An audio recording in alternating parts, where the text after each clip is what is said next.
Słowa Ewangelii według świętego Mateusza.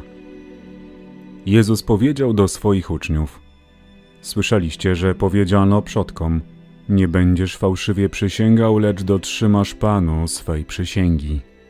A ja wam powiadam, wcale nie przysięgajcie, ani na niebo, bo jest tronem Boga, ani na ziemię, bo jest podnóżkiem stóp Jego, ani na Jerozolimę, bo jest miastem wielkiego Króla. Ani na swoją głowę nie przysięgaj, bo nawet jednego włosa nie możesz uczynić białym albo czarnym. Niech wasza mowa będzie tak, tak, nie, nie, a co nadto jest, od złego pochodzi.